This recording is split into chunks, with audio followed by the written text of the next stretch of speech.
Three, two, one. Welcome to this published author's interview. My name is Kenneth Muyingo, and with me I have a special guest that I will be interviewing about her book and her journey. But first, I just want to mention, if you watch this interview and you would like to write a book yourself, there is a link with this interview. Click on that link and join the group, become an author and write your first book, to connect with like-minded people who are doing the same. And with that said, I would like to get into the interview by asking my guest to say hello to our viewers and listeners and to introduce herself. Okay. Hi, my name is Winifred Tataw, or Winnie Tataw, as I usually go by. I am a published author. I write and publish fantasy and young adult novels, and currently I'm working on my third book as we speak. Amazing. Third book already. Yes. Wow, exciting stuff. So tell us about your first book. So my first book, Child of Tempest, is my baby. It's a fantasy novel about the main character, whose name is Prince Roderick, and it deals heavily with time travel and family ties and bonds and trust and just adventure and things like that. So I Wow, do. Child of Tempest. Yes. Amazing. Tell us, what's the vision that you had for this book, Child of Tempest? My vision at first, it was going to be a trilogy just centered on the main character. Yeah. But as I continued to write, I made more characters and I started to fall in love with all of these characters. And it turned into a series I'm doing now called The God Scion. Um, and it's just basically all these different characters are going to get their own stories and backgrounds, and it really just started off from this book that I wanted to just do a trilogy, and now I'm expanding on it. Wow, amazing, amazing. And your second book? Yes. My second book, Descendants of Time and Death, it came out this year on March 6th. I'm really excited about it too. It's mainly deals with a lot of political and war ties and an up and coming civil war that might be happening, and a lot of drama. Oh my goodness, there's a lot of drama in this one. And But the it's title again is, sorry to interrupt, Descendants uh, of Time? Descendants of Time and Death. Wow, Yeah. It's powerful title. And wow, tell us more about this one. What's the vision that you had for Descendants of Time and Death? For this one, I wanted to focus more on the relationships between my main character, Roderick, and his brother, Raiden, and how they kind of try their best to mend their relationship, but also attain to their duties as royalty. And I found it very interesting how I wrote their relationship and their bond, because of course they're brothers and they've always lived together, but they've always had a disconnection. So I try to look at it in the eyes of people who've had family members, though you may have lived with them, grown up with them, there may have not been that family or loving connection, and now you're trying to make that. So I focused a lot about that in this book and trying to tell that story. Wow, I think that's a story that many families and people can relate to, me inclusive, because when I think about my own family situation, there's people that I would like to be connected to, but I'm not. Yeah. And it's always a challenge, and I'm really curious, and thank you so much for putting pen to paper on this one, because I think it's a very uh, important topic. And tell us, what inspired you to write this book, Descendants of Time and Death? Well, I knew I wanted to do a sequel to my first book, Child of Tempest. And as I was writing the first book, I already knew who I wanted to be the villain of the second book, Yeah. but I didn't know how to tie it into the story. And I just kept thinking, I was like, well, I have the villain, but I don't know how to connect them to the story. And I was like, well, why do I need just one bad guy or Uh-huh. one person who isn't good? And Yeah. like, I was like, I have this whole world I'm creating. Like, and as I was writing it and thinking of how to make this book, I thought, well, if I'm going to have, I see a lot in like fantasy books or books that have royalty. It kind of just centers on them and just their title. It doesn't really give them like any royal duties, or they don't actually do anything. They're just royalty. They They're just just royalty. Yeah. yeah. So I really was like, why not give them their titles power? Like if they're going to be royals, let them do royal things. Let them be liaisons. Like actually have a title that means something, not just oh, he's a prince, but he just sits around and fiddles with a sword. Like no, Yeah. let's. I see. So that was my vision, mainly. Wow. It's quite uh, inspiring in it, because with being a creative, when you like what you said, that you thought about it and you're like, do I only have to have just one bad guy as far as this is concerned? And you worked with that and created something out of that, that there is more than one villain as far as the book is concerned. Amazing. And tell us, how did you choose the topic for the book? So it's a sequel to the first one. Yes, it is. How did you choose the topic for the first book? So the first book started off, one day I was watching some cartoon. I'm a big child, so I always watch We all cartoons. are. We all are. And I was just thinking, like, what if I can even remember the show I was watching, but I was like, what if these two characters get together and they had a kid? And my mind just kept racing from there.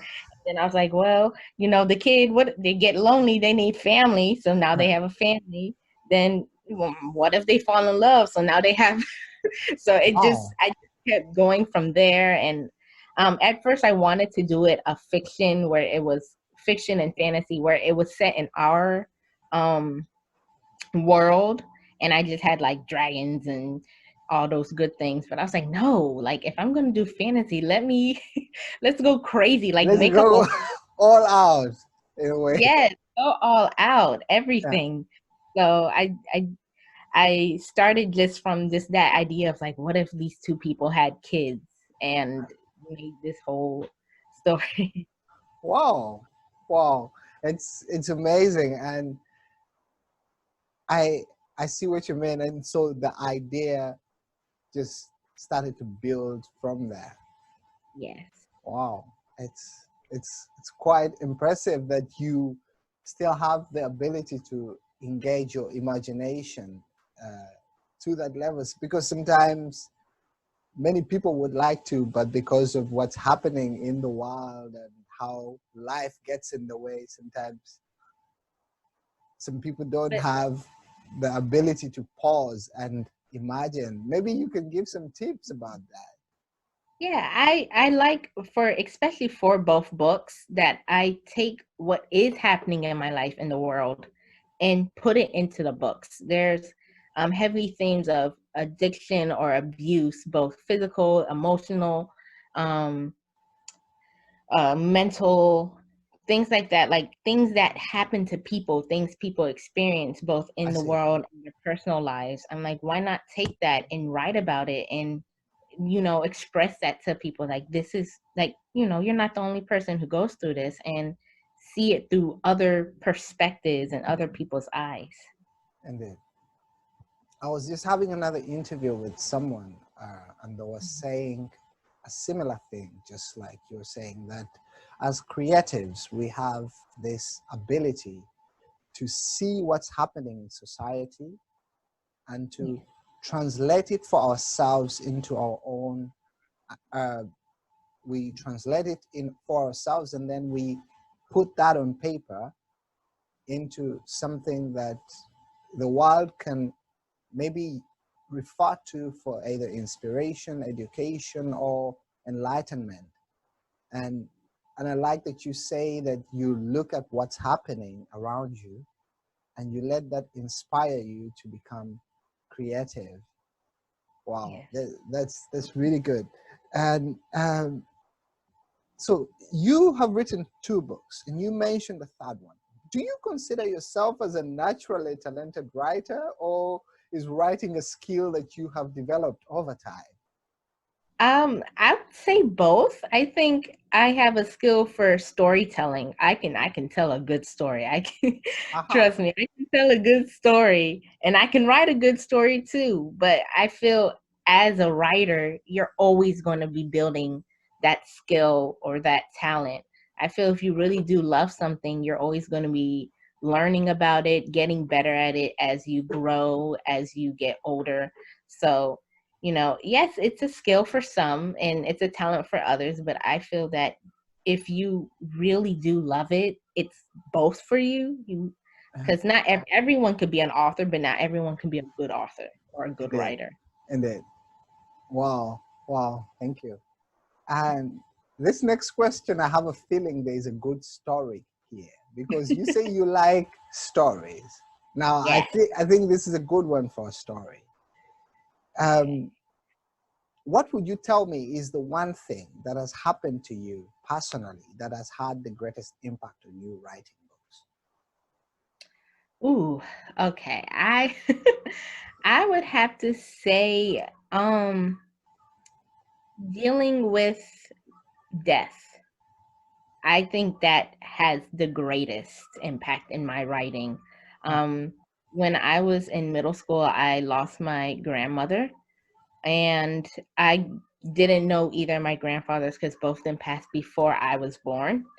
So just how I dealt with that and how I saw other families deal with it, or ah, excuse me, other family members deal with her passing, and just continuously as I got older, like how people would deal with death and deal how people deal with death in life, and really learning to live for the moment. I think that impacts my writing the most because like the second book has Descendants of Time and Death. So ah, death is really I know that sounds weird, but it's a really big theme in my writing of how to cope with emotions and ah. different ways of coping with emotions, because there are different ways people deal with different situations. So I think that really impacts me the most in my writing. Wow. Thank you for sharing. It's Thank you. and you mentioned a third book that you are Yes. currently working on. Can you tell us about that one? I'm curious. Tell us Yes. about Oh, your third book. so the third book, the title's still working right now, but the third book deals a lot with space, and there's going to be it's really exciting. I do love how this one is going, and one of the biggest themes is abandonment and betrayal. So it's I'm enjoying Really? writing it. I think, and as the third book, as I'm writing it, it's also a continuation of the last two, Yeah. and get to see our main character Roderick, how he continues to deal with situations he can't really help with, but he is looked upon to help on. And like I said, it's dealing with space and Wow. not Wow.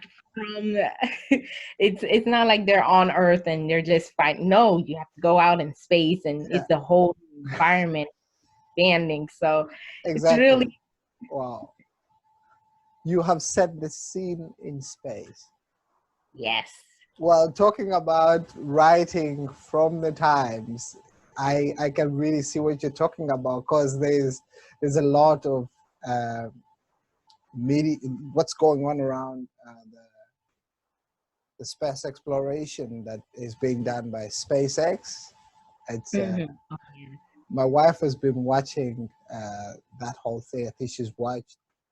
40 hours of television between like a couple of days. It's because she's just been like fascinated with the whole space exploration thing.